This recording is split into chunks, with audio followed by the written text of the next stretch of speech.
primeiro lugar, en nome da Asociación Cultural do Castro, queremos agradecer a librería Cartabón por cedernos este espacio para celebrar este acto. En segundo lugar, queremos agradecer a vosa presencia aquí nesta pequena presentación. A memoria histórica e a memoria colectiva en xeral é a vida dun pobo, porque nela reflítese a súa continuidade histórica, o seu modo de pensar e tamén o seu modo de vivir. Por iso, para nós como pobo, é fundamental realizar exercicios de memoria como que imos facer.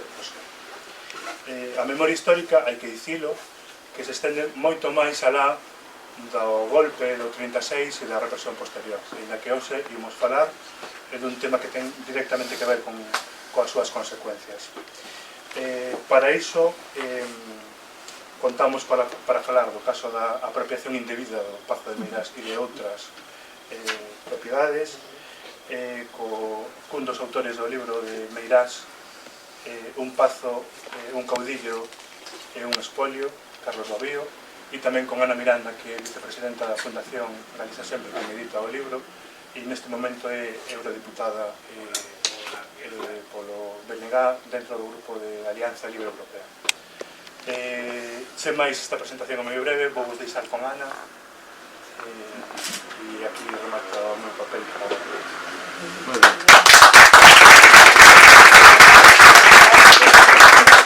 Moitísimas grazas, tanto a librería Cartabón como a asociación que tan gentilmente nos convida para organizar este acto, e en nome da Fundación Galiza Sempre, do padroado da Fundación, do seu presidente, de min mesma e da compañera Tania Meneiro como xestora tamén de todo este proceso de conferencias que estamos dando por todo o país.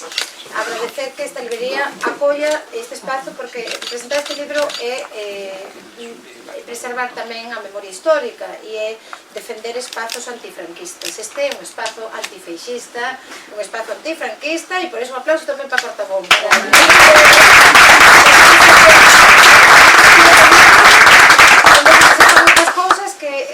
Que está moi ben para poder dar vida e falar dos temas.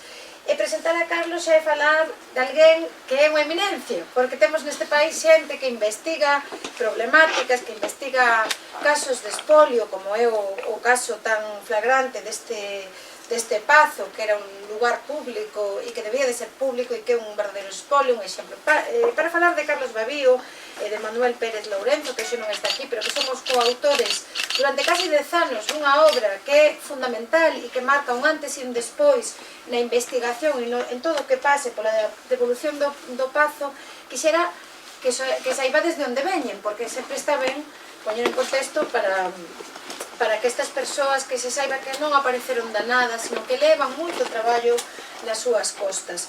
Empezo por Lito, que non está, pero creo que merece tamén esa consideración. Manuel Pérez Lourenzo, que é historiador, que pertenece ao grupo de Historia de Hispona da Universidade de Santiago, forma parte dos historiadores que entraron no proxecto Xeración Perdida de recuperación da memoria histórica, pero ao mesmo tempo preside a asociación Suárez Picallo, tan importante para a reivindicación dunha persoa a que o goberno de Sada, cando foi presidido polo BNG, truxo os seus restos, non? Por exemplo. Tamén preside a revista Areal.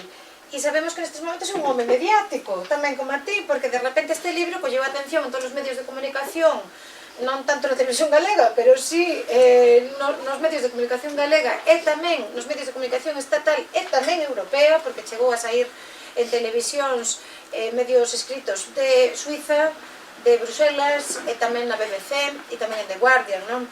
E temos a honra de presidir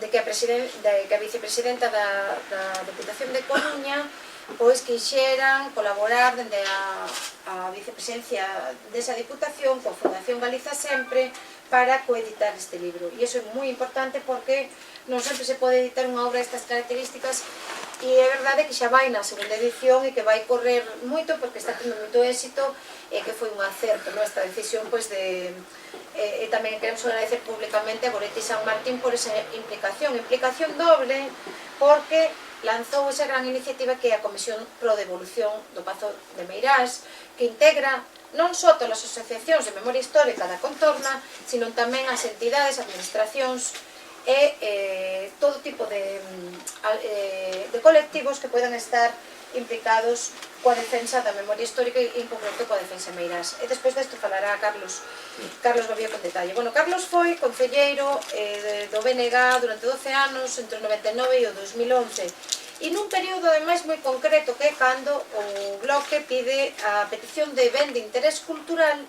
no momento do goberno. E iso foi fundamental, foi un antes e un despois, non de acadar todos os obxectivos para que o Pazo volte a ser público, sino de acadar a importancia de que pode ser visitado como primeiro chanzo. Bueno, aparte diso, de estar nese goberno encabezado por Abel López Soto, que tivo un papel fundamental na recuperación da memoria histórica, é un activista en temas relacionados co Pazo. Ninguén pode pensar que non se fale de Meirás e non se fale de Carlos Babío. Creo que xa está unido. Creo que a Fundación Franco tenche moita manía e con razón, porque francamente é o seu máximo axitador e ademais hai unha cosa, un dato que moi pouca xente coñece e que está ben que saiba en Vigo. Carlos é herdeiro e familiar dunha persoa espoliada por o Pazo. E iso é xa non só a súa implicación, sino tamén a súa propia familia espoliada. Iso tamén creo que lle dá un valor de coñecimento da problemática. Este caso é un dos exemplos de impunidade do fascismo máis importantes de Europa nestes momentos onde pervive unha fundación que defende a apoloxía do fascismo como pasou este verán despois de que denegaran as visitas e ademais un caso paradigmático en Europa, por exemplo, levámoslo o 20 de novembro ao Parlamento Europeo nesta conferencia Franquismo post-Franco onde Carlos foi un orador xunto con Lito dos que máis expectación despertaron por contar o tema de Meirás, porque francamente era un caso que todas as persoas estranxeiras que eran abraiados que exista unha fundación do nome dun dictador e que faga apoloxía do fascismo e que este eso permitido, por lei ademais, porque está con fondos do Estado. Nestes tempos de volta de censura, de restricción de liberdades, como estamos vendo, nestes tempos de atentados á liberdade de expresión, o feito de que exista unha comisión pro devolución debeselle moito a estes activistas tamén, debeselle moito a certas organizacións, pero moitos activistas que levan 10, 15, 20 anos, posiblemente leves 15 anos, non? Ou máis. Claro, iso xa media vida, non? Entón, debeselle moito porque mantiveron vivo o tema cando ninguén, agora o tema está de moda, efectivamente está de moda, pero houve persoas que sementaron esta idea e que transversalizaron para que agora este en primeira liña e que se podan acadar certos chanzos, non? Franquismo post-Franco, neofranquismo, con el vos deixo e queremos realmente sentimos orgullo de vos polo escrito, polo que facedes e tamén porque estades reivindicando isto como un caso único en Europa, como un caso único de defensa de valores e queremos que ao final podamos, comentaba aí na saída que estamos solicitando agora como parte do Grupo de Memoria Histórica do Parlamento Europeo unha visita de eurodiputados e eurodiputadas a Meirás a ver se nos deixan entrar e para estar con esta xente a poder escutar e que se saiba en todas partes aínda máis o que sucede. Bueno, Carlos, benvido a Vigo, esta é a tua cidade tamén. Hai xente aquí moi boa entre o público que teñen moitas historias ademais de vivencias e de reivindicación de memoria e para nós unha honra terte aquí, de verdade.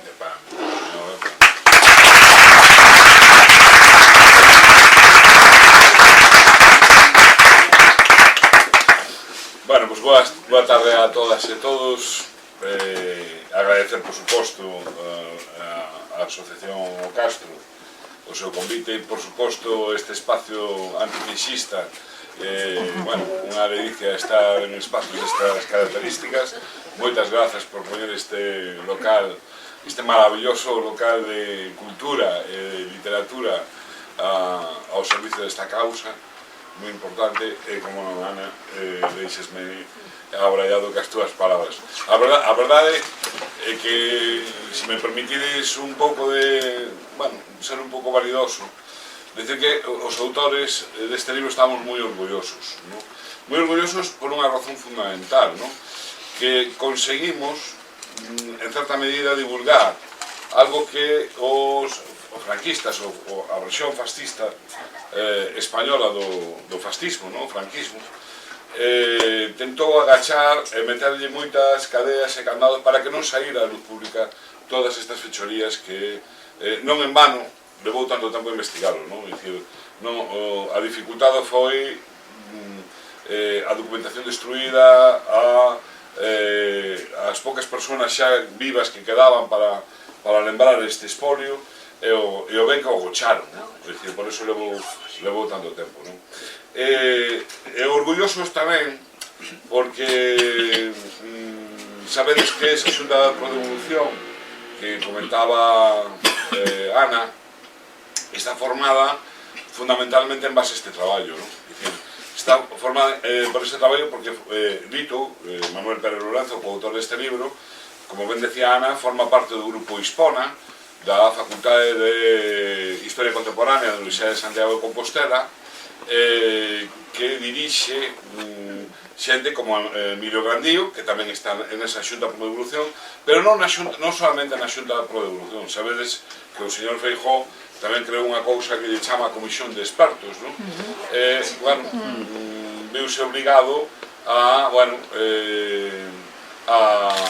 nomear a Xosé Manuel Núñez Seixas, que tamén está no grupo Hispona, que forma parte de Manuel Pérez Lorenzo, a formar esa comisión, e, sin querelo, Feijóo, sin querelo, tuveron que coller este libro como referencia para tamén montar os traballos históricos que está facendo esa comisión de expertos. Porque os historiadores que están na Xunta de Prodevolución, que o grupo Hispona, é dicir, na Xunta de Prodevolución está Emilio Grandío e Manuel Pérez Lorenzo, e na comisión de Feijóo, a mí gusta máis chamar comisión de Feijóo, porque de verdade, a veces hai que ter paciencia, non? Porque te botas máis de 20 anos investigando sobre o Pazo de Meirás e ninguén sabía nada, non? E de repente o señor Feijóo é capaz de montar unha comisión dun montón de expertos que non se sabe quenes son sobre o Pazo de Meirás, non? É inaudito, non? Ahora todo o mundo é experto do Pazo de Meirás.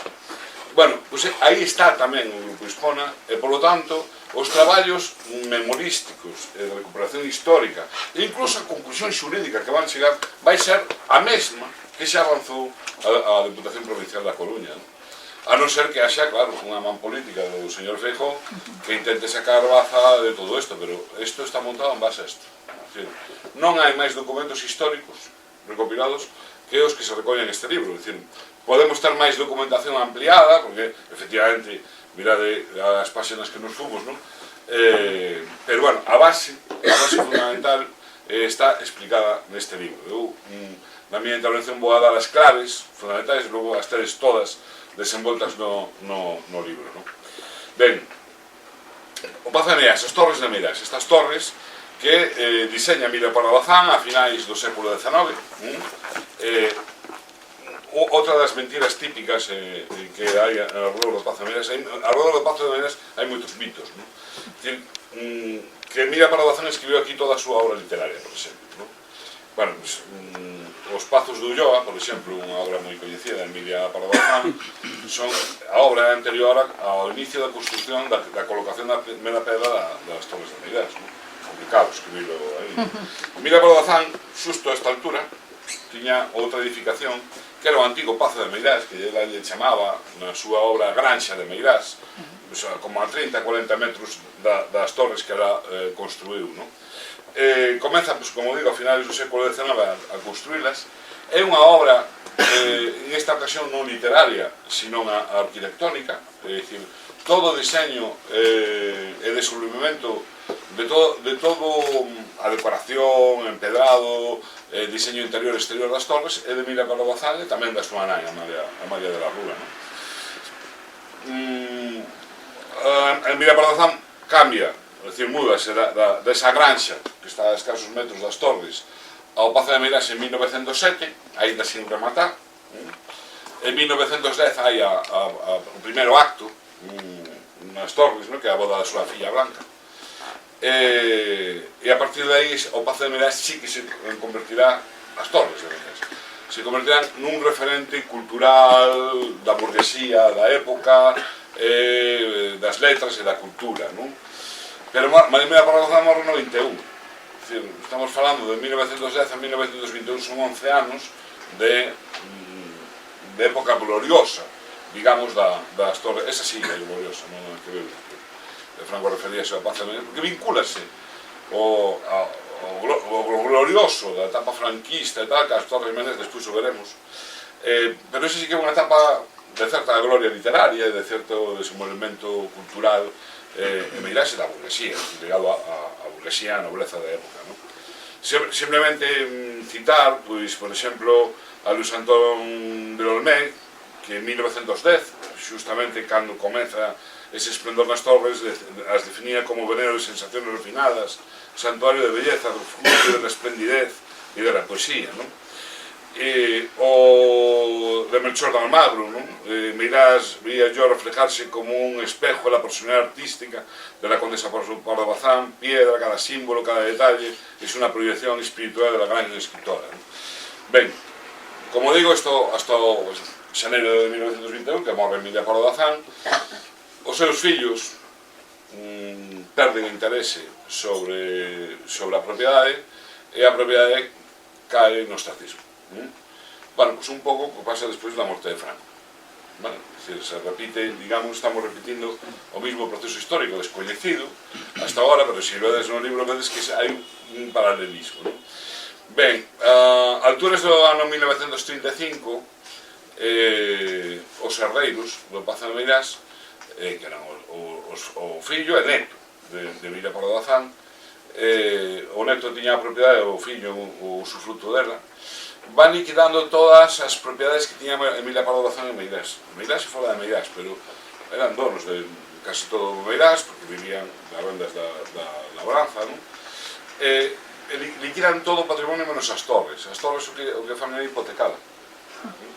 E esta vai a ser, a hipoteca das Torres de Meirás vai a ser unha das claves da elección deste edificio como ese agasallo a Franco, non? Ben, o motivo fundamental do libro é desmontar un relato oficial que chega aos nosos días.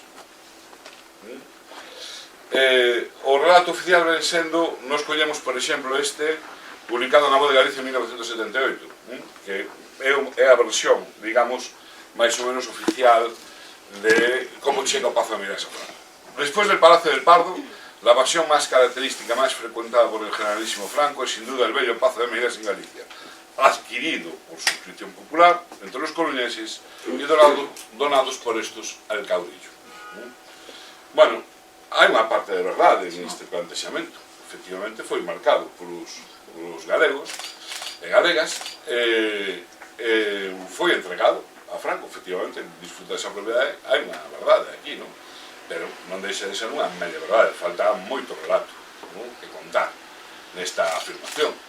E o motivo deste libro é fundamentalmente reconstruir esa parte que nos falta do relato, que non nos contaron, non? E esa é a parte complicada do asunto, non? Ben, como nace esta idea? Bueno, pues a alturas de 1938, as autoridades coruñesas, as sublevadas, que viñen de sustituir as autoridades republicanas vía asesinato, que viñan as autoridades republicanas nos primeiros días da Coruña cae o día 20 de xullo, dos días despois do golpe, entre o 20 e 22, nas primeiras semanas liquidan a todas as élites económicas, políticas, militares, estas élites se suplantan. E a altura de 1938 ven a posibilidade real de que Franco poida facerse co control realmente da guerra e gañala. Por lo tanto, isto nace nun contexto de guerra. Non en Galicia, que Galicia non hai guerra, sino que Galicia vive un contexto de guerra. Ante esa posibilidade real, estas élites coruñesas, bueno, buscan a maneira de afianzarse nas súas posicións económicas, burguesas na cidade, non? E se lles ocurre mercar un palacio, palacete, un pazo, e agasallarlle o ditador. Inicialmente, a idea, bueno, é máis sinxela da que despois se reconvertiría todo isto. A idea deles era comprar un Pazo de Meirás, neste caso, poñelo a nome dunha administración pública, como podía ser a Diputación ou o Banco Civil da Coruña, e cederlle o uso disfrute a xefatura do Estado dese ben, para que viñera aquí a pasar os veráns e eles rodearse dese entramado administrativo que de seguro iba a conseguir que a súa posición se vira afianzada, non? Efectivamente, inicialmente é así, a idea inicial tamén é sufragalo a través do que eles chamaron suscripción popular. Aquí hai que saber o que é unha suscripción popular no ano 1978, porque contada como a versión que nos chega aos nosos días, parece que era unha comisión de festas que iba polas casas pedindo para a festa. É máis longe da realidade. As suscripcións populares, non somente a do Pazo de Meirás, sino a outras moitas suscripcións que estaban en marcha desde o ano 1936, era o sistema fiscal, unha das partes do sistema fiscal franquista instaurado na Coruña, en concreto desde setembro de 1936, regulado polos sublevados, o sea, desde Burgos, e donde decían como funcionaban as suscripcións. As suscripcións baseabanse fundamentalmente na requisa. Na cidade da Coruña, nas cidades, nos ámbitos urbanos, fundamentalmente requisa de diñeiro, requisa de xollas, requisa de todo tipo de bens que tuvera un valor, incluso de vehículos, de todo tipo de bens. No rural, da alimentación, temos que pensar que Galiza cae en máis dun sublevado nos primeiros días e a convirten fundamentalmente nun territorio de captación de todo tipo de recursos para o frente, é dicir, carga humana, tropas, soldados para o frente, e diñeiro, xollas, todo tipo de recursos económicos, e no rural, pois, alimentación, non? E iso todo derivábase ao frente, ás necesidades bélicas franquistas, incluso tendo que matar a fama aquí a poboación. É dicir, bueno, pois ese é o sistema fiscal franquista, suscripcións populares. A altura de 1968 xa hai un sinfín de suscripcións abertas. A máis importante é a suscripción nacional, que tamén tiña outra característica. Xa desde setembro de 1936 estaban descontando nas nóminas dos traballadores, non só dos funcionarios, nin dos funcionarios todos eles, mas tamén todo tipo de traballadores, incluso aqueles que non tiñan unha nómina exactamente, como podía ser un mariñeiro de baixura, pois se lles contaba da parte que os mariñeiros moitos, bueno, naquela época seguro que andarían todos á parte, non?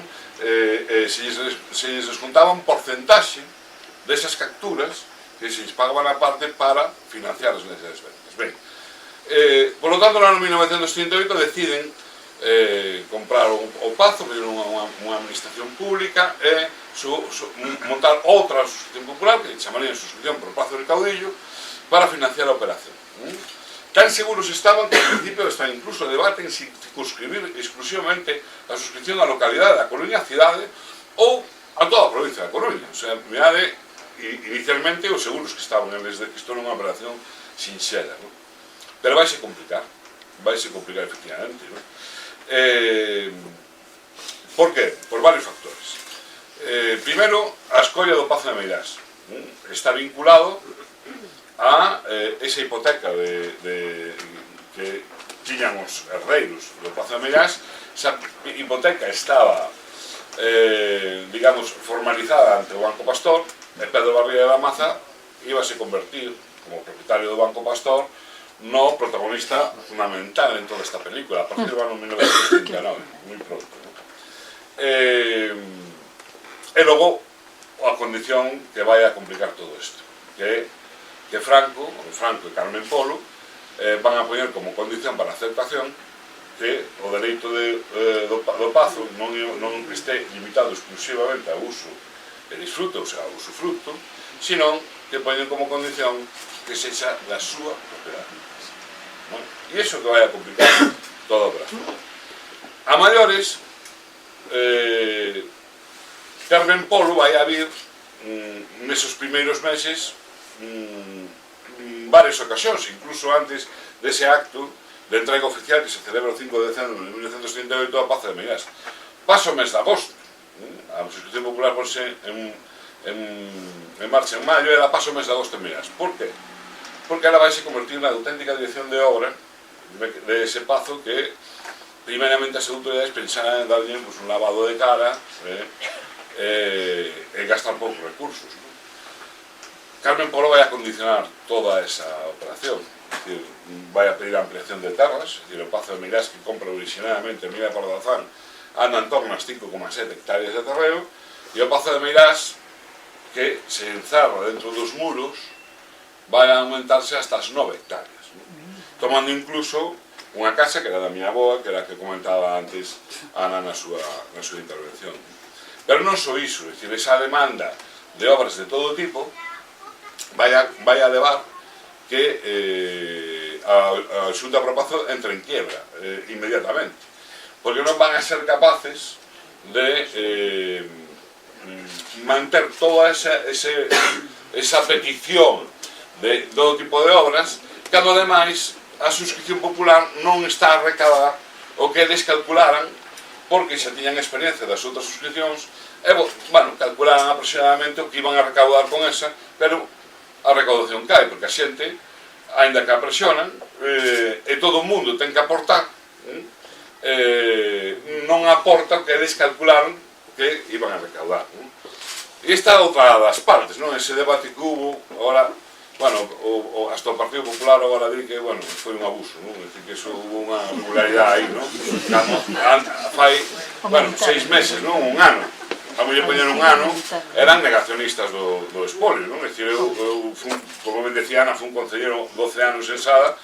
Bueno, tuvemos que aguantar todo tipo de insultos sobre esta cuestión, chamámonos revisionistas, chamámonos de todo, non? Bueno, ahora o Partido Popular, de repente, decide que sí que hubo irregularidades, non? Que, bueno, non parece que as aportacións dos cidadáns a pagar ese pazo foran exactamente voluntarias, non?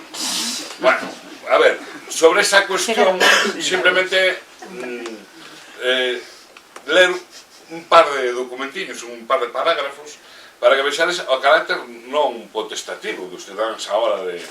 Estamos ante unha etapa de represión brutal, ante un réxime que non acepta a neutralidade. É dicir, ou te sumabas ou non te sumabas.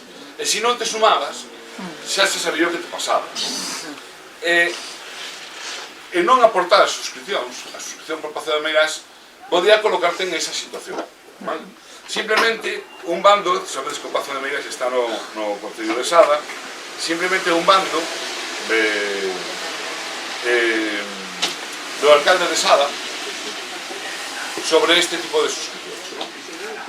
Decía, lamentaría tener que incluir a ningún sadense en las listas negras que por orden del señor gobernador general se formarán con los malos patriotas que nieguen su concurso a esta obra o este outro, que no quede un solo ciudadano del término municipal de Sada sin acudir con su aportación, ya que su negativa podría interpretarse como desafección al glorioso movimiento salvador nuestra amada patria. O incluso, non bando xa de Sada, sino publicacións en primeiras planas dos xornais da época que publicaban cousas como esta, non? Las autoridades harán listas negras de cuantos no cumplan su deber de no contribuir, montándolos si es preciso. Bueno, esto era unha suscripción popular no ano 1938. E a Xunta pro Pazo, bueno, utiliza este tipo de métodos. Pero claro, ao fracasar a suscripción, teñen que estar constantemente reinventándose. E como se reinventan, como buscan novas fontes de financiamento? Bueno, pues atracando directamente as arcas municipais dos concellos da provincia de Coruña. Tan simple como eso. Como fan?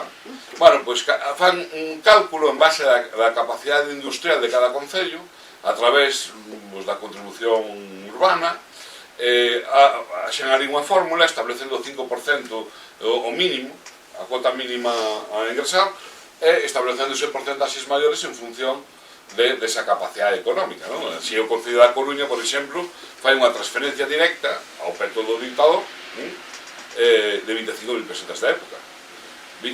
No ano 1969. E 2 meses despois, o Concello da Coruña solicitará o rescate, isto dos rescates non é... solicitará o rescate ao goberno central de Franco porque estaban en quiebra técnica. 2 meses despois de derivar 25.000 pesetas ao Pozo de Meirás. E Franco lle contesta, bueno, o réxime, o ministerio correspondente, que o saquen de obra pública, porque se non teñen, que non fan obras, tan sincero como está. Este é o contexto. Ben, entra en quiebra Xunta Propazo, Franco ven tomar posesión 5 de decembro de 38, nun acto simplemente mediático, donde asina ese pergamino tan coñecido, non? Que non é máis que un acto protocolario. E que pasa aí? Bueno, pues Franco manda facer novas obras no Pozo de Meirás, pide millores nese pazo e vai a tomar as riendas do asunto. Hasta ese momento está Carmen Polo, el vai a dar un paso adiante e toma as riendas do asunto. Entonces, vai a ordenar que desaparece da Xunta Propazo del Caudillo, que a liquiden, que eso está en quiebra, e encarga a Pedro Barriga da Maza que asuma as riendas do asunto, para ele lle otorga poderes notariais para que actúe na provincia de Coruña no seu nome, está o propio Franco, e Pedro Barriga da Maza fará o que lle manda Franco, evidentemente. Pero Pedro Barriga da Maza tiene un problema, que as administracións coruñesas adquiriran un Pazo de Meirás con fondos públicos e con fondos dese sistema tributario que chamaban suscripcións populares, e aquí é onde entra ese informe xurídico para devolver o Pazo de Meirás.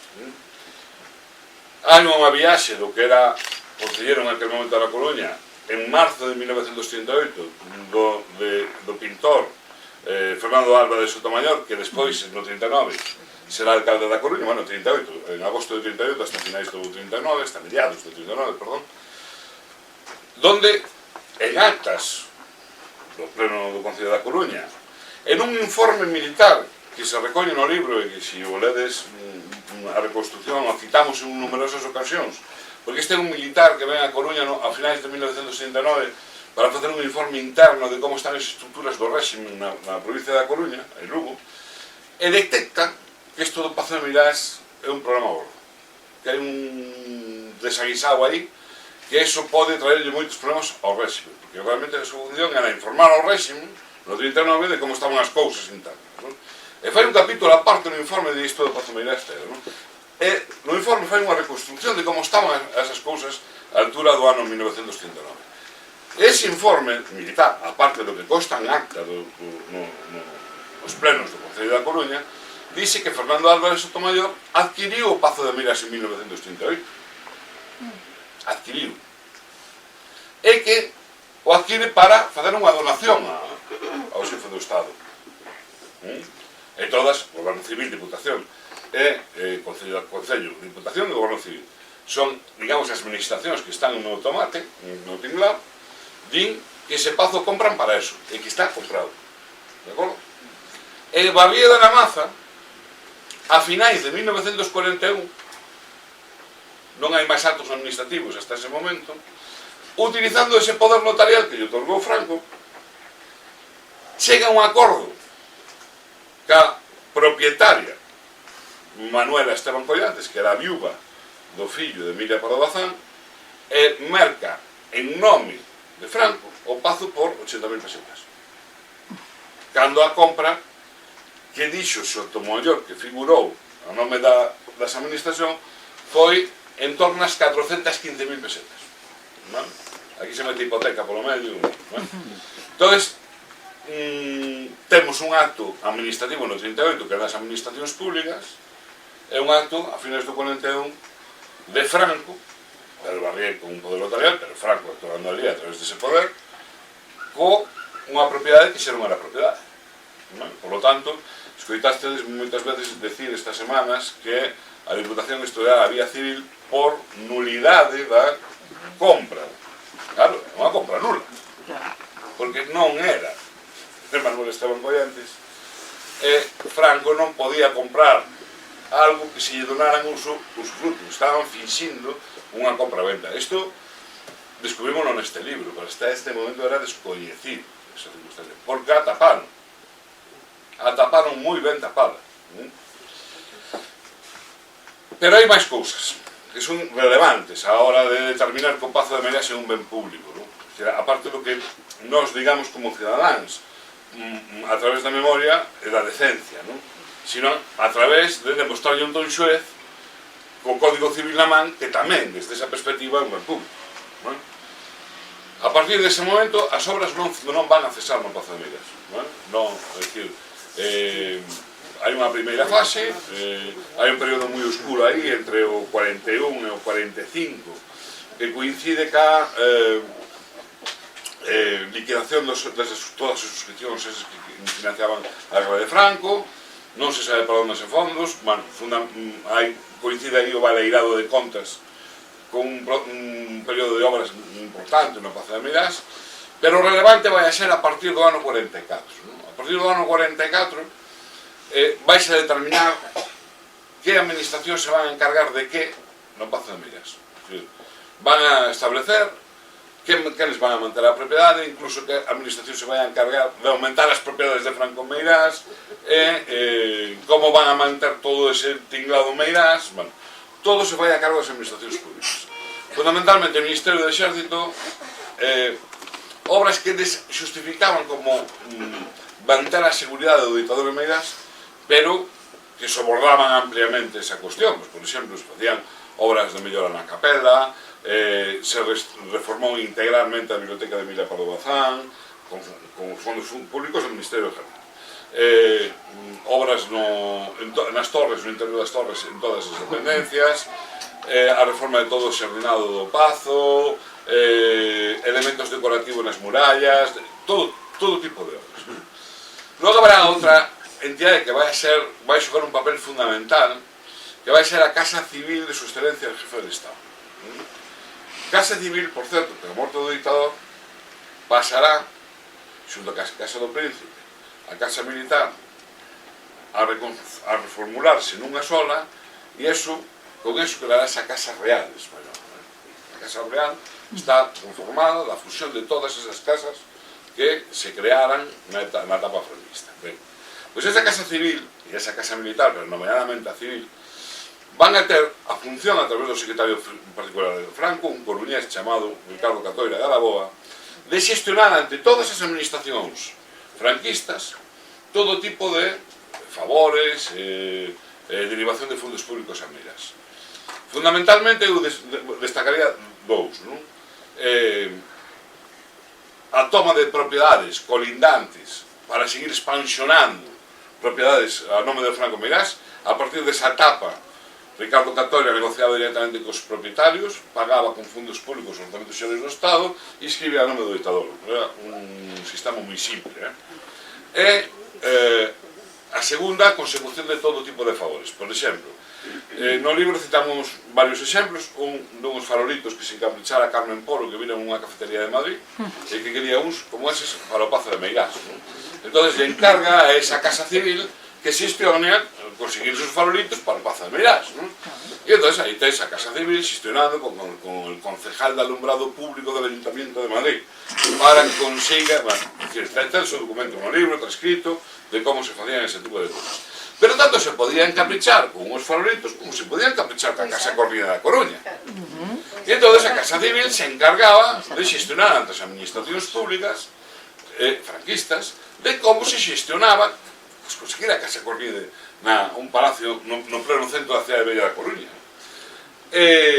Bueno, pois tedes a reconstrucción da trama que monta a Casa Civil a través do Ministerio de Facenda da época, e donde, bueno, pois, os testaferros que viñan xogando para amañar os problemas de Franco, que logo se nutrían, porque Pedro Barragán Maza, por exemplo, que foi o maior, digamos, protagonista desta historia, claro, participa despois no da Casa Corride, como testaferro nunha subasta mañada que diseñara o Ministerio de Facenda da época, pero que Pedro Barriga Maza vai se facer con o monopolio eléctrico español a través de manchar as mans de sangre e liquidar o seu competidor no Contarmiño, no campo da Rata da Coruña, fusilando o seu maior competidor, Pepe Miñones, que era o propietario republicano da Electropopular coruñesa, que ya toman e ya entregan a Barriga. E con eso monta Fenosa no ano 43. Bueno, pues esas cousas as facía Pedro Barriga Maza non porque era de Franco, sino porque Pedro Barriga Maza viña de ser o maior financiador galego da guerra despois da Banca March. Despois da Banca March, Pedro Barriga Maza foi o maior financiador dos sublevados entre 1936, tedes o que as aportacións estáis no libro, todo o que aportou o Banco Pastor para financiar ese todo un tramado de suscripcións populares que iban para financiar a guerra franquista. Por lo tanto, hai unha derivación de fondos públicos a unha propiedade privada do dictador constante, de favores e de fondos públicos. Pero non só iso, o Pazo de Meirás funciona como funcionaba o Palacio de Pardo. A única diferencia é que Franco estaba no Palacio de Pardo 11 meses e Meirás un.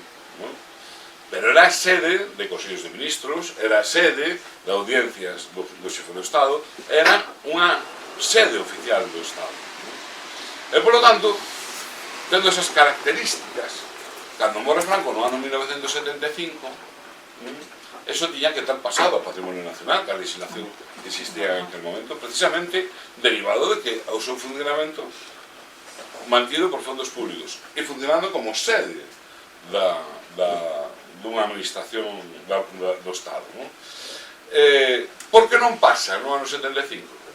Bueno, porque no Estado español xa se ve desde os anos previos á morte do dictador preparando o camiño para blindar nunha transición que non fora belicosa con determinados intereses non só dos francos, sino das elites que foron protegidas por ese réxime e que a través dun tráfico de favores se nutrían mutuamente.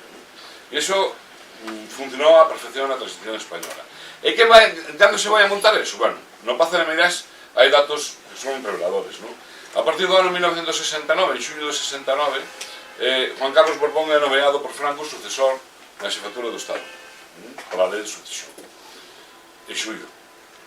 En agosto, a partir de agosto dese ano 1969, vai ser xa inquilino do Pazo de Meirás, Juan Carlos Borbón. Desde o 69 ao 75 pasará temporadas co dictador, incluso chegará a presidir un Consello de Ministros no ano 1974. Porque Franco estaba enfermo.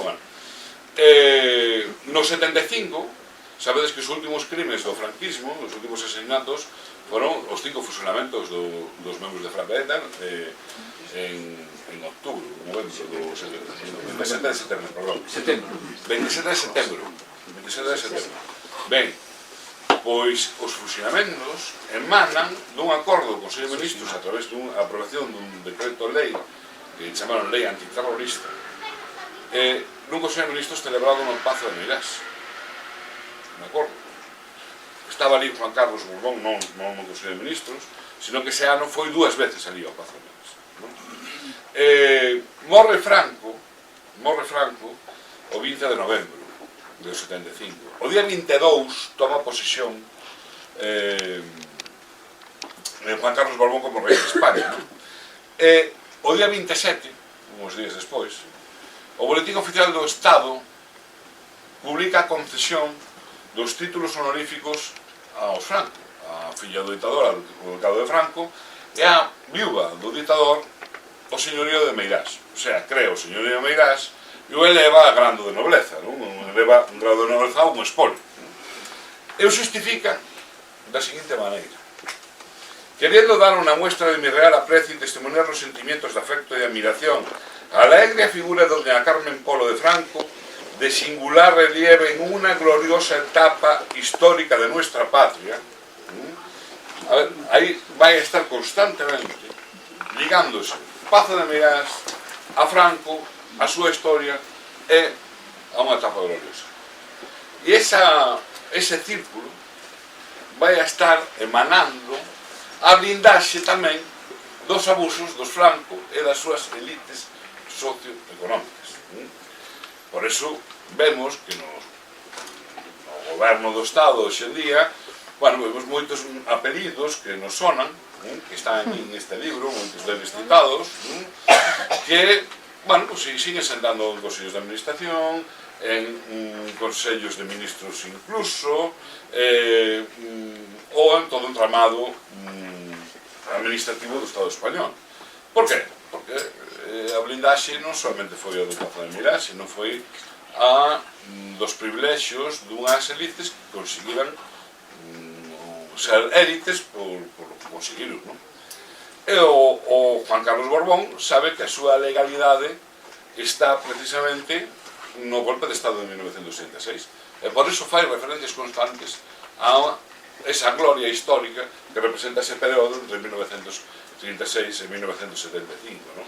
O que ven despois, é máis blindaxe, está recopilado no libro de como se vai blindando, incluso como se vai a favorecer que os Franco continúan a facer negocios en Meirás, porque isto de que queiran vender ahora o Pazo de Meirás en 8 millóns de pesetas para dar un pelotazo, non pensedes que fai 15 anos non estaban dando pelotazos en Meirás.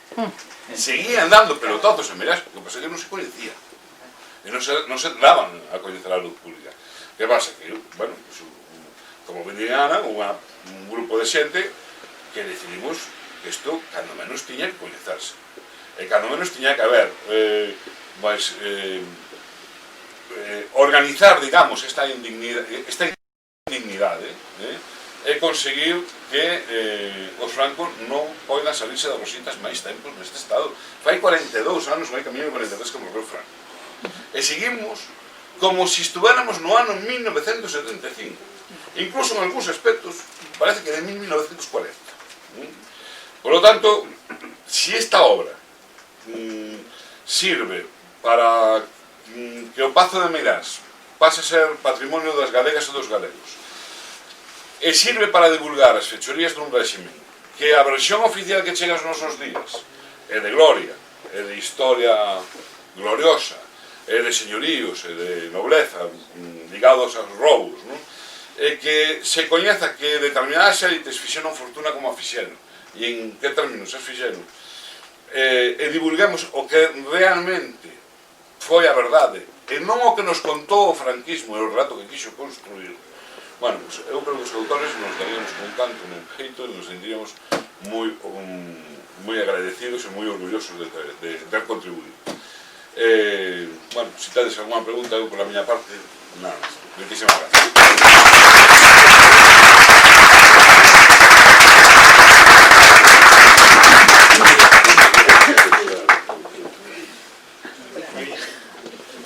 Unha pregunta. Mira unha cousa.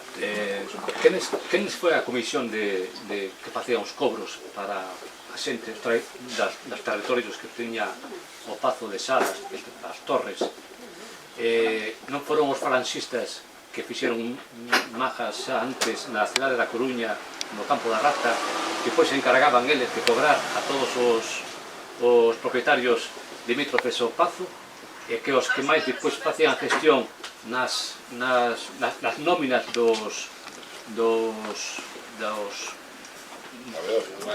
da xente que traballaba para o Estado, máis para outras persoas que tiñan profesiones que non eran do Estado, como dixeches antes os mariñeiros.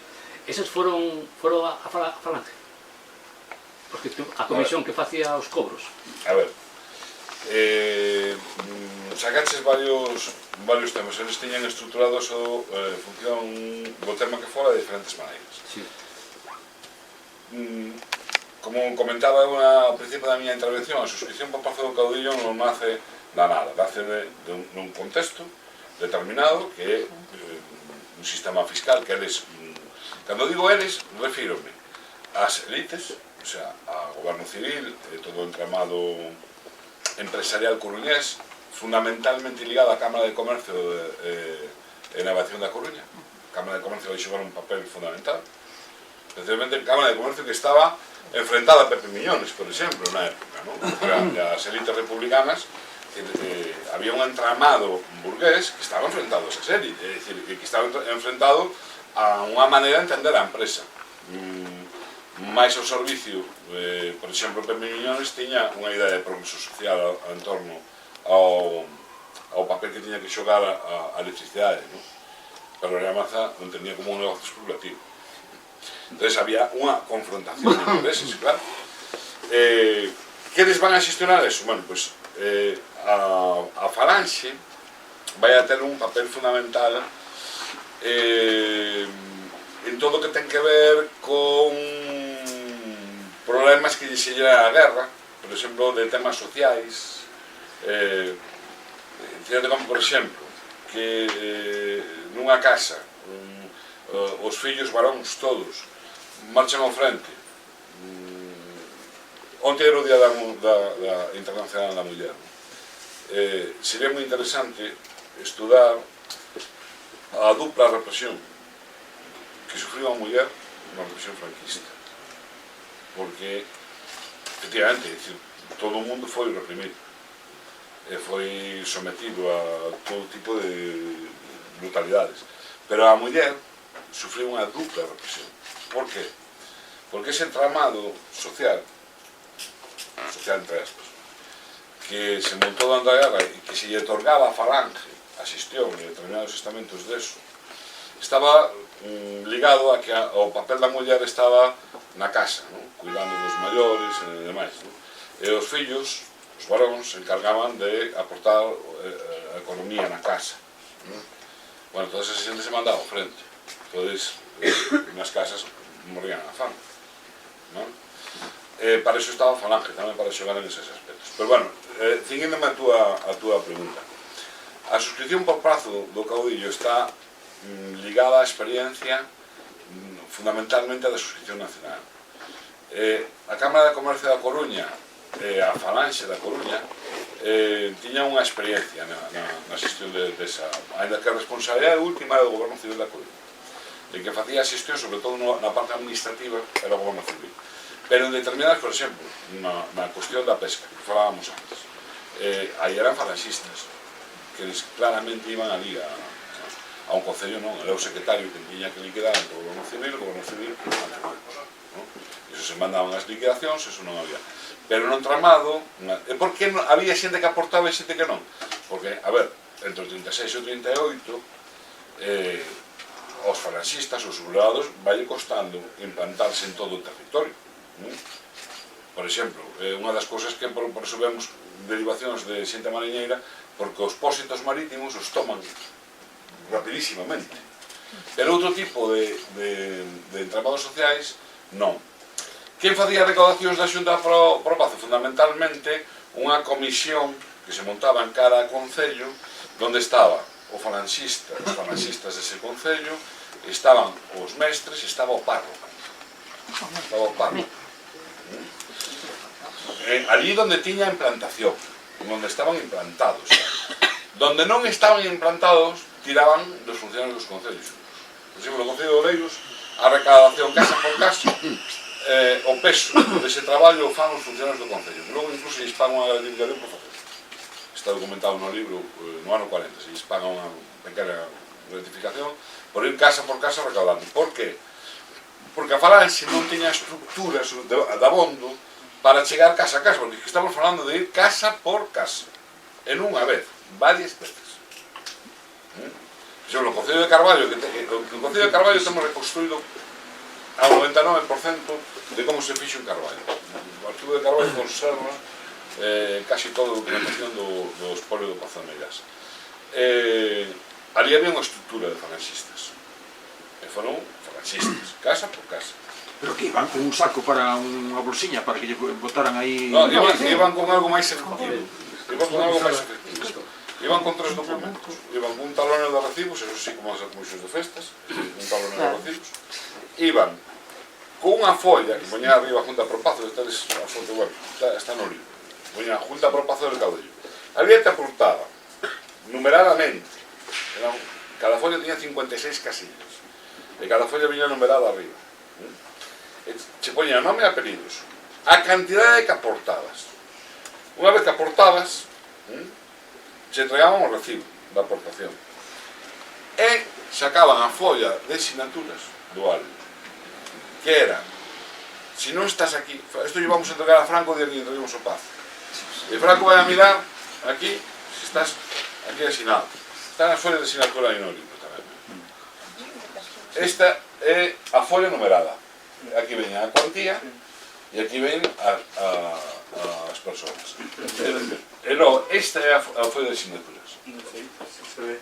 Iso era un álbum, esta folla está aí pequeniño, pero a folla é deste tamaño aproximadamente, con unhas casillas, e se vos fixades, nese exemplo, nadie asinaba con unha rúbrica, todo o mundo poñía o seu nome e apelidos.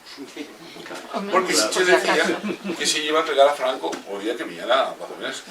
Se non estabas en esa folla, un amigo que che podía pasar. Era outro método coercitivo, porque a folla de sinaturas nunca se entregou a Franco. Xamais. Pero era outro método, sabes? Contra, decir, historias que non eran voluntarios. É dicir, xa o contexto en si xa non ofrece ninguna garantía de voluntariedade, non?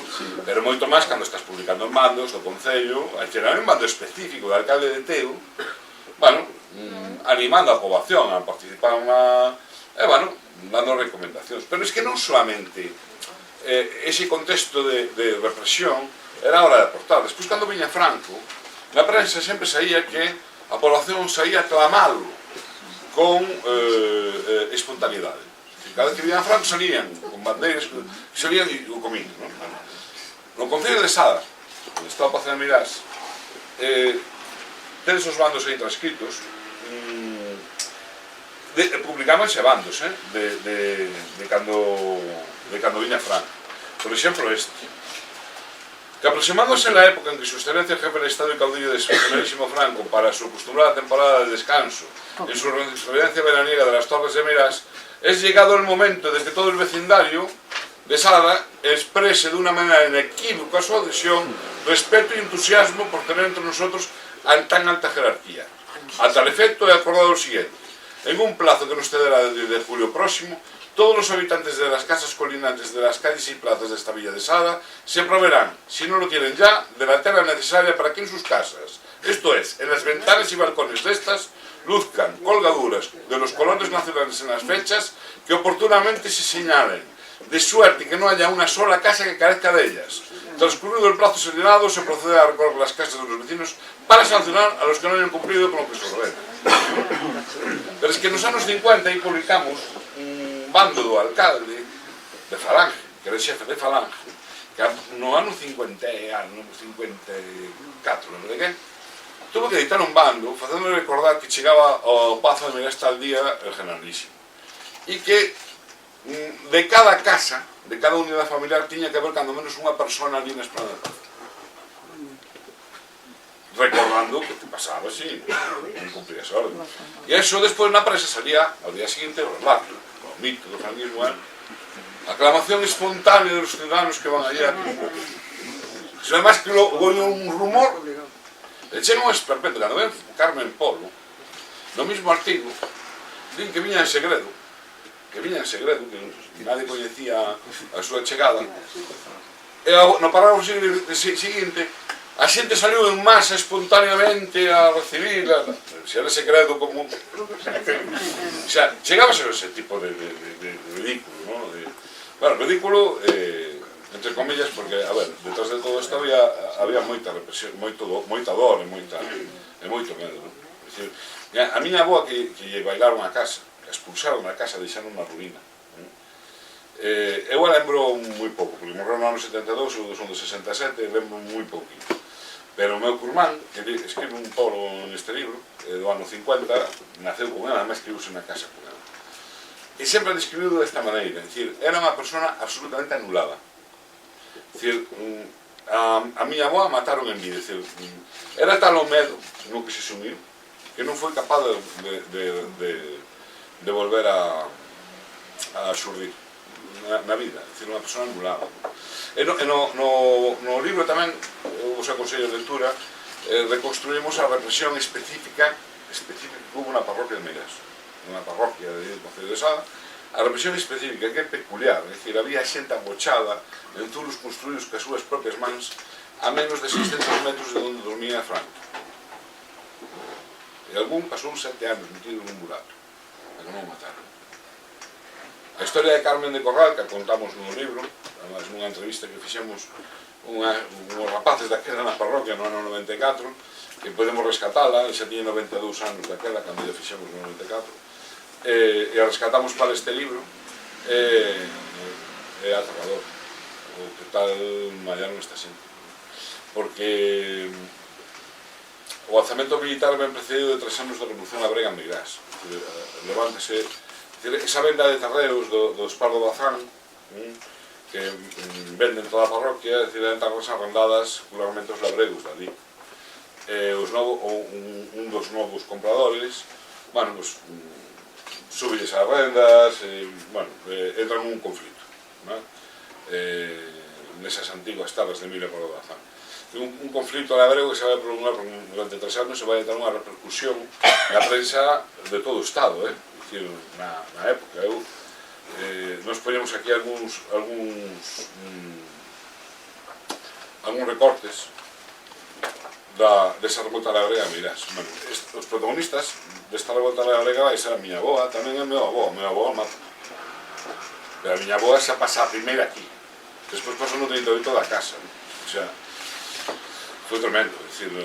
Isto todo agachouse. Eu criei-me en Meirás e desto non se falaba. Desto non se falaba. Alguna cousa escoitaxe, pero eso era un tabú. E ao alrededor de Meirás había un tabú. E sigue habendo un tabú, xe, de medo, E isto non desapareceu. Non sei se contestei. Sí. Pero parabéns por o libro, Gracias. Vou dicir algo eu. Que é? Parece que sempre digo algo. Non sei se tenes información que hai unha cousa curiosa. Eu teño 89 anos, estou a punto de cumprir 90 e non teño moi clara as cousas. O digo por adiantado. En Meirás, aquí en Vigo, 4 persoas, éramos hasta 5, hubo un proxecto, se fixeron uns estudios para crear un atentado no Pazo de Meirás a través da traída de augas. Un das persoas que estaba tiña moito conocimento de, que agora non me acordo, un gas, non sei se é gas ou é líquido, que é para misturar coa agua, que é venenosísimo, pero que é moi conocido, pero a memoria me falla, pero é conocidísimo. E había un proxecto que se fixeron viaxes e demais para, parece ser que a traída de agua de Meirás, eso sí ti o sabrás, parece que era independiente, o sea, que non era a traída de aguas da Coruña, vamos a decir, ou de específica. E, polo tanto, se fixeron traballos de poder envenenar, o sea, crear envenenar a traída para poder que morrera tamén Franco. Se fixeron moitas cousas, pero chegamos a un punto en donde hubo que rematar, non seguir adiante, porque caímos na conta que iba a morrer moita xente inocente, os traballadores, os tal e tal. Isto quedou en nada. As persoas que están, as únicas que están vivas somos dúas, son eu e outra que ten a mesma edad que eu, está con Alzheimer, non ten e tal. E nese mismo ano, que debeu ser, non o teño claro, 62, 63, 64, por aí, se fixo tamén un estudio para, baixo palio, matar a Franco. É dicir, o 25 de xullo, o palio é feito de tela e de tubos de metal ocos, non? E entón se fixo un estudio, había un dos que estaba, tamén sabía moito de cousas de dinamita e de todo eso, e entón había unha posibilidad de matar a Franco metendo cartuchos de dinamita nos tubos. Había que meterse na catedral a facer o traballo como se pudera, e de unha maneira daquela non había a microelectrónica, sino a través de radio podía funcionar de facelo explotar e matar. Isto o conto como unha cousa histórica, verdad? Que quedou en nada porque non había seguridade de a tecnoloxía de facer a longa distancia, facer estoupar, verdad, a dinámica. Eu creo que si está, que coincide un pouco con eso, e si a mellor sabe sal. Mira, A mellor sabe sal. desas dúas, eu escoitei moitas versións, sobre todo na última época de ETA, da época de primeira de ETA, que, bueno, aí me intentaron liquidar un Bastegueiro, pero ETA o negou sempre, a dirección de ETA dixo que non. ETA sempre dixo que cando montamos ETA, non tiñamos capacidade e infraestructura para matar a Franco. E despois, cando a tiñamos, xa non nos interesaba matarlo, porque xa iba un profesor, non? É a versión que decía sempre ETA da cuestión. Pero o que falas da agua, chámame poderosamente a atención. Por qué? Porque no libro dedicamos un capítulo ao tema do abastecemento de agua en Meirás. É un só apartado, está aquí. Un problema que non ten fin. O desabastecemento de auga e de aguas residuais, sobre todo no tema do abastecemento de auga. A ver, porque isto reconstruímos non inteiro, no tema da auga, nos chamou tamén poderosamente a atención. Por eso me extraña o do atentado, e explicoche por qué. Emilio Pardo Bazán tiña como se nutría o Pazo de Meirás, como se abastecía o Pazo de Meirás. Emilio Pardo Bazán era propietario dunha finca a uns 800 metros do Pazo de Meirás, cada arriba. E ali había unha mina de auga. Entón, ali captaban a auga e a levaban hasta o Pazo de Meirás, hasta as torres. Eso era a época de Emilio Pardo Bazán. O Pazo de Meirás caeu no ostracismo no ano 91, hasta o 28, esa conducción estaba en moi mal estado. Entón, a Junta pro Pazo, unha das obras que ten que cometer é reconstruir, digamos, esa conducción de agua e utilizar esa mesma infraestructura. O que pasa é que monta un depósito regulador entre medias, un depósito regulador de 30 metros cúbicos. Cambia os tubos, ese é o que... Pero Franco, a medida que van pasando os anos, vai desplazando máis medios a Meirás, sobre todo de seguridade, de docellas, persoas de servicio, telefonistas, chóferes, escoltas. E as necesidades de auga, a máis ven en agosto, en setembro, na época máis seca do ano. As necesidades de auga de abastecemento son cada vez maiores. Entón, sustituen ese depósito regulador, que tedes fotos aquí, incluso unha foto que estaba buscando antes do plano, do propio depósito regulador, que pasa de 30 metros cúbicos a 270 metros cúbicos. Bueno, están constantemente aumentando as obras, sobre todo no cuartelamento que se construye ali ao lado para as tropas, que ten unha conducción independente de agua, porque ali montan pozos de captación directamente. Pero bueno, o problema da seca hasta os 75 non tiñan resolto. En Borre Franco ali sigue habendo problemas que agua. Eu que se te podo... Eu, se te digo, nací no 67 e o lembro como se fora hoxe. En Meirás, cando viña Franco, era imposible mirar para calquer punto de Meirás había unha parede da Garda Civil. E os dous puntos donde había vixiancia permanente, día e noite, e caeran os páxaros das árbores, eran no depósito regulador e na mina de captación de auga. Eso, vixiancia constante. En todo que era a conducción de... E logo, claro, na outra rede de abastecemento, que tamén, a partir do ano 60, se fai unha conducción cara ao Pazo de Meirás para darlle máis abastecemento ao Pazo, non daba chegado a auga de ali, pero claro, estaban os gardas civiles ali ao lado, é dicir, estaban vivindo ali. Por eso me extraña, das maneiras que había de atentar contra Franco, a mí se me ocurren 300 antes que esa. Sí, porque a ver, a seguridade, sí, era un despliegue tremendo de gardas civiles, pero a ver, é dicir, ali pasaba unha avioneta e tiraba un pepino e se estaba, o sea, que non había...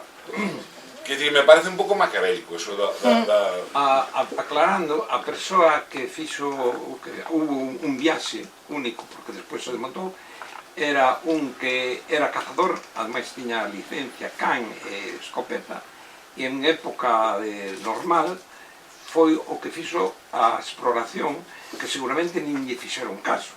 O home iba con can e con tal, legalmente e tal.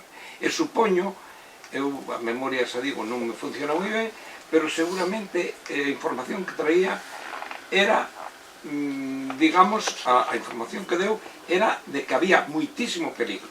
Pero eso non foi o que se retirou de non facer o atentado. O que se retirou foi que iba a morrer moita xente, coño, estaba clarísimo.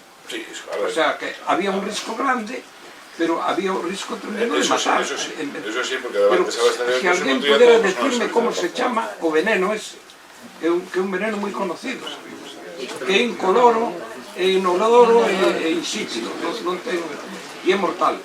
Bueno, Ana. Sí. Falando de caza, que cousas se ven dentro do pazo? Porque aquí houve unha toma de posesión do pazo este verán, ti estabas tamén ali, e isto foi unha cousa da foto exemplificadora, non? Unha bandeira de unha serie de persoas que foron ali do Denegato, Malo Pazo. Que se ve dentro do pazo? Porque efectivamente hai 4 visitas ao ano, algo que é de interés público. E outra cousa, é certo que Carmen Polo, esa muller que iba pechando xollerías e collendo xetos a todo o que gustaba, queimou os libros de Mini Pardo-Bazán? Primeira cuestión, as visitas ao Pazo de Meirás é unha coña, é un cachondeo. Por que? Os Franco pactaron sobre a Xunta que a visita limitábase exclusivamente a unha pequena parte dos xardíns, pequenina, a capela, dentro do interior esa capela, na planta baixa do Pazo exclusivamente, non hai máis visitas a plantas superiores, na planta baixa, a un salón que hai entrando a man dereita, e a unha estancia, que era unha pequena biblioteca, un despacho que tiña Franco ali na planta baixa. Se sabe pola porta de atrás das torres e fora, acabou a visita. Non é máis. Pero que a peculiaridade que se non chegara isto, a Fundación Franco decide que o Pazo, o guía que che vai enseñar o Pazo, é un señor moi coñecido na Coruña, moi coñecido, porque media resistencia antifranquista da Coruña pasou polo top, polo Tribunal de Orden Público de Madrid, por culpa dese señor, o señor Barallobre, porque era un informante da policía naquela época. Estamos falando do ano 74, 75, 76, despois do morto do dictador, de Fuerza Nueva, bueno, que exerceu a represión. Hasta aí 4 días organizadas as fogueiras de San Xoán na Coruña, con fondos públicos. Está aí 4 días. Bueno, pois ese señor adícase a fazer a apoloxía do franquismo, e non, se non chegara as explicacións do guía sobre a apoloxía, o sea, o control desta librería, para que non nos entendamos. Bueno, pois a Fundación Francisco Franco instalou un panel do xenocida republicano. Xa estes días sería que a Xunta vai a pedir que estudie a Fiscalía, non le vamos pedir un ano que estudie a Fiscalía do oficio, un ano, porque no Pazo de Meirás fais apoloxía do franquismo. O que pasa é que a impunidade que fan isto, máis apoloxía, e a impunidade máis apoloxía. Entón, se é unha provocación, sacar as estatuas da exposición de Santiago de Compostela, elevalas ao Pazo de Meirás e enseñalas nunha visita o día seguinte na capela, eso xa é o colmo da provocación. Despois de estarte encadeando ali, de pedir retiro por pasiva, a actuación das administracións, das administracións judiciais tamén. Eu tampouco entendo porque o Concello de Santiago non pide medidas cautelares, inaudito. Exactamente. Así estamos, o sea, así estamos, é unha cousa tremenda, non? Que eu non sei se fora dos Pirineos ten que sorprenderse, ten que poñer a xente porque é inaudito que un réxime que se ten por democrático, membro da Unión Europea, non? A Unión Europea non significa ser membro dun mercado, máis ben, non? Pero membro de Europa, porque a fin de contas está en Europa físicamente, non? É dicir, home, a ver, é complicado explicar que ti consintas esa... Non xa viches a opinión de Bárbara Spinelli ali, non? A filla de Spinelli, que é unha deputada italiana, botando as mans á cabeza, e os alemáns, e os ingleses, e... O que pasa é que, efectivamente, hai que trasladarlo. Queimou os libros de Emilia, de Dona Emilia. Se tiña frío. Non queimou libros. De feito, Franco foi moi cuidadoso ca biblioteca de Emilia Pardo Bazán. Desde o primeiro momento encargou obras ali na biblioteca, incluso, bueno, foi metendo el volumes ali na biblioteca. O que queimou foron a correspondencia de Emilia Pardo Bazán. A que recibiu Emilia Pardo Bazán. Eso foi o que queimou, claro. Está recollido no libro que bueno, o publicou anteriormente un libro, unha recreación histórica que fixo unha autora, non me acordo o nome, bueno, está citada aquí no libro. Nesas visitas desa, como comentaba eu antes, que Carmen Polo se convirte na auténtica xefa de obra no ano 38, a primeira visita que fai, fixadvos, o 1 de abril faise público que os galifantes da Coruña van a agasallar un pazo franco. En maio poñen esta xunta pro devolución en marcha, a recaudación polo 17, 18 de maio, por aí o poñen en marcha. En xuño se planta Carmen Polo no Pozo de Meirás a tomar posición a ver de que vai isto. E o primeiro que fai é entrar no despacho de Emilia Pardo Bazán. A Torre da Quimera, a torre máis alta, era o espacio privado de Emilia Pardo Bazán. Na planta baixa tiña o tocador, na primeira planta tiña o aseo, digamos, o seu espacio íntimo. Na segunda planta tiña a biblioteca, privada dela. E no último andar tiña o dormitorio, na torre das Muses, no balcón das Muses, perdón, estou de torpe hoxe. Bueno, o primeiro que vai Carmen Polo ir a ese despacho de Emilia Pardo Bazán. E abre un caixón e se encontra, parece ser que a correspondencia con Benito Pérez Galdós. Sabedes que Benito Pérez Galdós e Emilia Pardo Bazán parece que tiña unha correspondencia moi animosa, non plano. No plano divertido, unha das cousas divertidas da vida, non se cortaba moito, parece ser. E Carmen Polo, de Meseneados Carmen Polvos, lendo unha carta desas. E chamou cura de Sada, Juan Villanueva. Juan Villanueva era un dos que practicou a represión de Sada, é un cura desos que ten moitos mortos no seu loco. E claro, chegou... Claro, Carmen Polo todo isto tiña frío e mandou a encender a chimenea. E claro, chega Juan Villanueva, o cura de Sada, e confesión. Como debe ser. E claro, Juan Villanueva al fuego purificador. Pecado al fuego purificador. E as cartas esas arderon, porque se conservan as de Emilia Pardo Bazán a Benito Pérez Galdós, pero non se conservan as de Benito Pérez Galdós a de Emilia Pardo Bazán, que tamén é o 50% do interese do Bilbao, non? Pois eso ardeu no lume purificador. Juan Canalejo... Ai, perdón.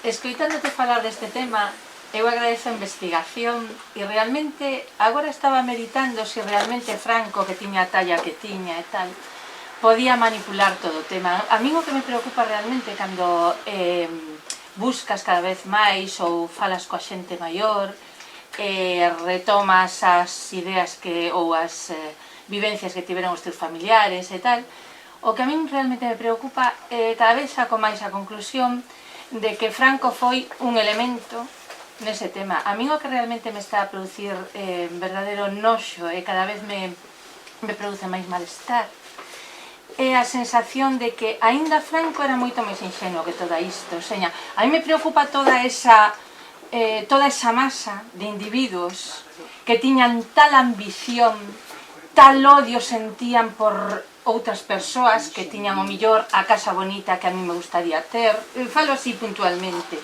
ou este señor que fala tanto que ten unha cultura tan brillante, ou seña, ese odio tan noxento que prendeu dun xeito que iso sí que o que dicía Balbino realmente, iso sí que é realmente o veleno que temos metido na historia do noso povo, porque sen darse aquí as circunstancias directas, que houve colaboración, non?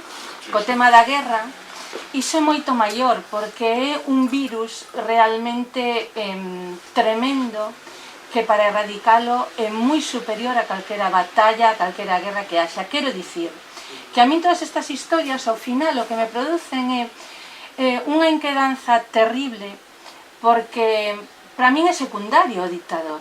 É secundaria a señora esta aquí, a xollería de Suárez, e o pobre dome preocupado porque dicía escondede todo o que ven esta muller. Quero dicir, para min é secundario, eles son os, como diría eu, os figurantes da película, pero realmente non son os protagonistas. O protagonista é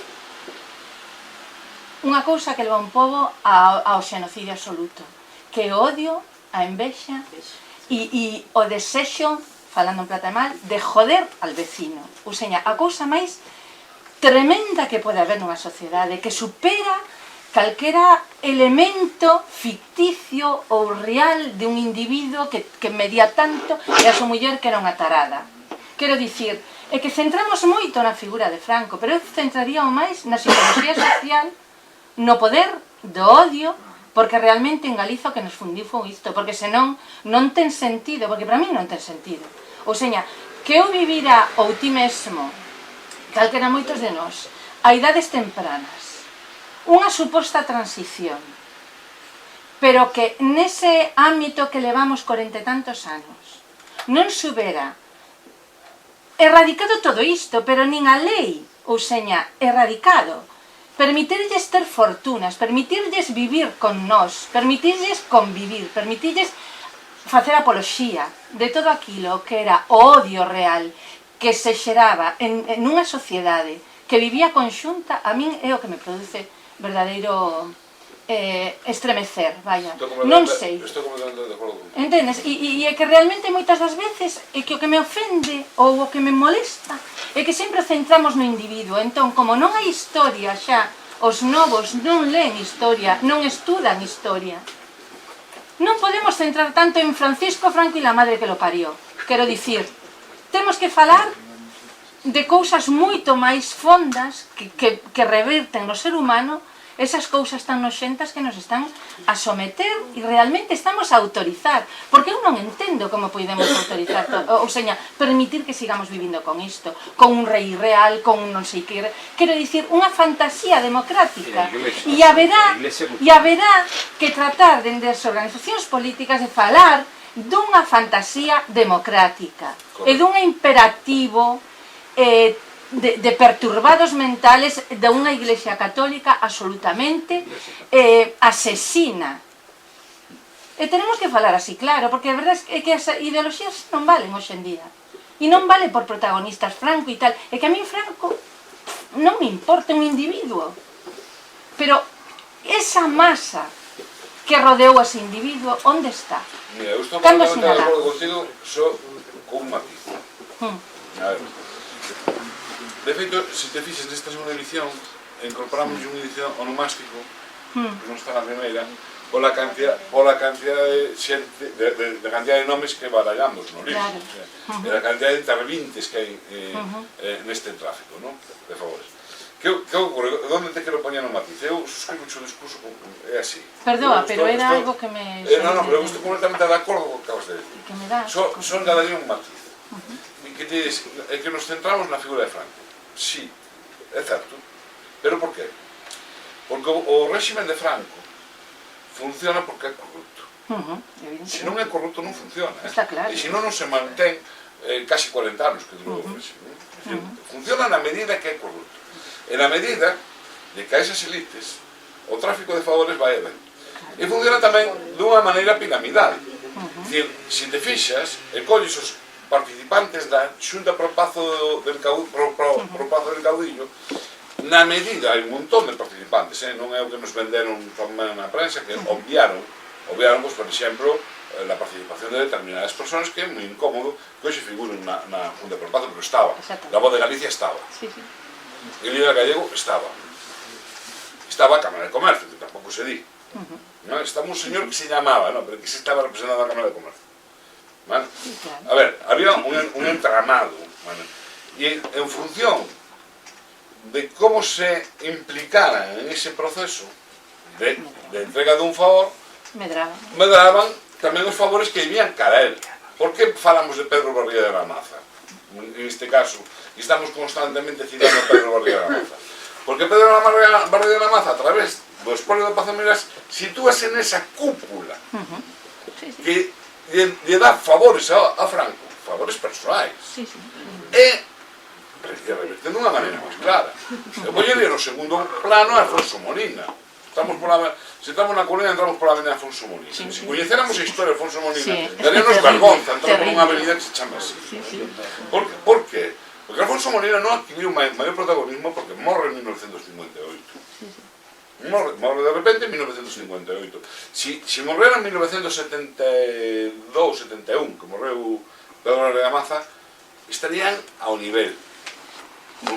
Pedro Barriga de Maza nun ámbito moito máis amplo, digamos, de empresa, do mundo da empresa, pero Alfonso Molina non plano administrativo. Entón tamén falamos das persoas de Pedro Barriga de Maza en función do papel que xogan en ese entramado corrupto. Que en boa medida heredamos daqueles lodos, hoxe en día. En boa medida, porque non houbo ruptura con aquel. Non, que non. E de Franco falamos nesa medida, de que o máximo receptor de toda a trama corrupta. Pedro Barriga de Maza, porque se falamos de Miras hai que estar citando constantemente, porque dentro da lista de receptores de beneficios, e claramente, claro, se vas ao índice nomástico, Pedro Barriga de Maza, un relatorio de... Claro, porque hai que citarlo. A Franco citamos nesa medida, non na medida que fora un máis, claro que era un máis nun entramado, pero era o máis. Era o máis, non? Entón, tendes a citarlo máis por esa circunstancia. O resto do que acabas de decir, suscribo totalmente. Moi breve. Juan Canalejo, é certo que cando había revoltas durante a República obreiras ali na Coruña, ele andaba con pistola en man e no medio dos obreiros pegando de tiros, non, pero bueno, con unha brigada de falanxistas. Mira, Juan Canalejo é falanxista, además un dirixente falanxista coruñés, que además vai ter un papel destacado na represión despois, non? Dentro de falanges crease como unha especie de corpo de élite, de elitista, que le chaman Caballeros de la Coruña. Caballeros de la Coruña iban amedrentando, matando e practicando a represión en toda a cidade, non? Pero incluso había unha barbería ali no centro, pegadinha a Rúa Real da Coruña, donde iban a cortar o pelo e tal, e ali falaban das casas que iban a visitar esa noite, non? E ali estaba Juan Canalejo, pero estaba Juan Canalejo con algúns membros desta Junta por Pazo, os Casteleiro Varela eran membros deste entramado elitista falanxista, Caballeros de la Coruña, que practicaron a represión dunha maneira sanguinaria na cidade.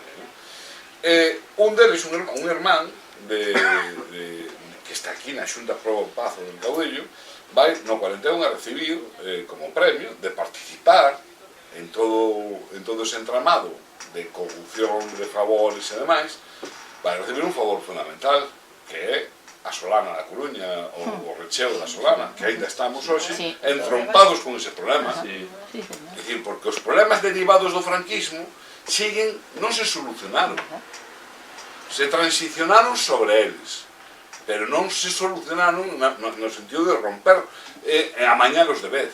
É dicir, se sigue poñendo o trapo por riba, vamos a tapar isto, pero acaba reventando.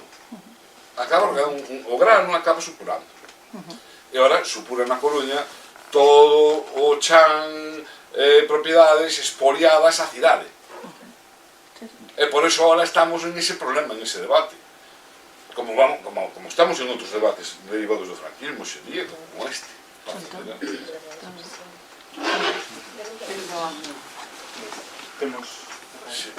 Sí. Unha cousa, que me vin perder unha exposición, o sinto, Nada. Que dixeches sobre o futuro do Pazo? É que me perdín, de verdad. O futuro. Quero decir, sí, que pensas ti? Non sei se o dixeches, eu me despistei. O futuro, que nos espera? Non sei se o dixeches, perdoa si... Non o dixe. Non o dixe. É que eu sou moi optimista por unha cuestión. Fai 20 e tantos anos, eu só vía a impunidade ali. A mí dame moito coraxe que cousas que eu coñecía por vivir en Meirás, ninguén coñecía nada, non? Da cousa máis, do abuso máis ridículo, eu non coñecía nada, non? Eu creo que no último ano, nomeadamente no último ano, hubo, isto comezou xa hai anos atrás, con mobilizacións sociais, incluso, bueno, no libro falamos delas, que non ven só deste último ano. Pero neste último ano, recollendo tamén o traballo de anos anteriores, eu creo que dimos pasos de xigante. Agora, sobre todo o coñecemento, porque a xente sigue tendo a conciencia de que isto foi un regalo al caudillo. No 2007, cando empezamos co tema do BIC, o debate era, claro, os falei do PP, o PP ali dicía que éramos uns revisionistas, que estábamos manipulando a historia. Claro, no 2007, cando empezamos con esto, claro, ti sacas un libro tan documentados, é dicir, tan traballado desde o punto de vista do rigor histórico, isto está contrastado por historiadores da Facultade de Historia Contemporánea da Universidade de Santiago de Compostela, está con documentos que non poden ter contestación posible, non? Bueno, eu creo que a situación cambiou, digo a nivel social, non?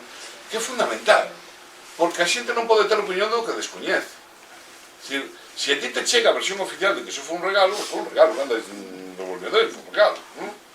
Pero se ti demostras, porque además é que isto do franquismo é perverso, os franquistas tienen presunción de veracidade e ti tens que desmontar esa presunción de veracidade. Se é un mundo ao revés, é un mundo ao revés. Entón, nós tuvemos que coller esa luva e ir desmontando a presunción de veracidade que mantén o franquismo no Estado español. Eu creo que iso tamén avanzamos moitísimo. Hoxe, na rúa, a proporción de xente que hoxe defenda eso como agasallo, bueno, que hai que... é moi pequeniña xa. Fai anos era maior, porque hai máis coñecemento. O paso que deu este mes pasado a Deputación Provincial da Coruña foi xigante, porque hai unha estrategia xa xurídica arriba da mesa, porque esa é outra, temos que desmontar a presunción de veracidade e temos que recuperar o pazo cas leis que emanou o franquismo, que iso de tela, o sea, que as súas propias leis. Entón, a Diputación fixo encaixe de bolillos. Por qué? Porque, mira, que as vosas propias leis vamos incluso demostrar que iso é de tutela, que ten unha estrategia xurídica en base a unha estrategia histórica. O informe da Diputación está colgado incluso un infolibro, o teño colgado para descargalo. Aí tedes un informe histórico onde se reconstruye, bueno, en menos páxinas que isto, desde van 87, pero aí o que se indica no informe histórico, recollendo o que está aquí en este libro, van ao fío da cuestión, a demostrar esas cuestións que falamos de o 38 era das administracións públicas, no 41 hai un contrato se celebra ese contrato de compra-venda, eles certifican que sí, que existiu desde a perspectiva histórica, desde unha perspectiva da Facultade de Historia de Santiago de Compostela, de que hai ese uso público da propiedade con derivación de fondos públicos e uso da residencia como propiedade pública, é lo que logo eso pasa irregularmente a máis de Carmen Polo. Bueno, ese é informe histórico. E o informe xurídico o que fai é montar unha estrategia xurídica en base ao que di o informe histórico, utilizando o Código Civil, fundamentalmente. Eso fai un ano era ciencia ficción, impensar. Claro, a xustiza ten os seus tempos, e agora a pelota do tellado está en patrimonio nacional, pois ese no Estado, pois ese no Partido Popular. Claro, ese é o problema. Pero, a ver, eu creo que a presión social que se xerta que é moi importante, que as cidadáns demostremos que non vamos tolerar esta impunidade. Pois un pouco o discurso que aconteceu onte, que a folga das mulleres. O discurso que tiña a dereita española o día anterior, e o que ten após dese día, cambiou radicalmente, verdad? Claro. Por qué? Porque decatouse de que efectivamente hai un clamor social sobre eso, e que iso ademais se forma parte da decencia nunha sociedade democrática, en unha sociedade normalizada, ¿no? Bueno, pois isto tamén forma parte dunha sociedade decente e normalizada. En a medida que tamén os cidadáns e as cidadáns o fagamos, bueno, pues, tamén a dereita modifica porque eu pasei de ter que eu fui agredido nunha charla por chamarme comunista, un señor chamou comunismo de un paraguazo. Caramba! Por decir que en Plaza de Mera que roubaron o povo. Eu era un comunista, en elección paraguazo, era un paraguazo. Non estou falando do 1940, estou falando do 2008. Bueno, a ver, cando me preguntas, son optimista? Son moi optimista. Son moi optimista. Ahora, sei que isto vai ter tamén os seus tempos, non? Claro, efectivamente. Casi podemos esperar despois do que se Ben, temos que rematar aquí, sei que queda no aire, pero outra de xerar. Moitas Cando gracias. queirades, encantado de vir.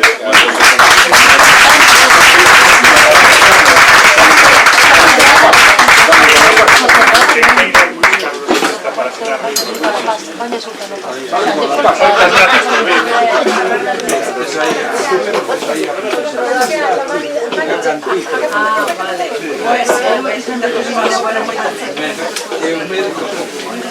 No, ahora sí que me dé un...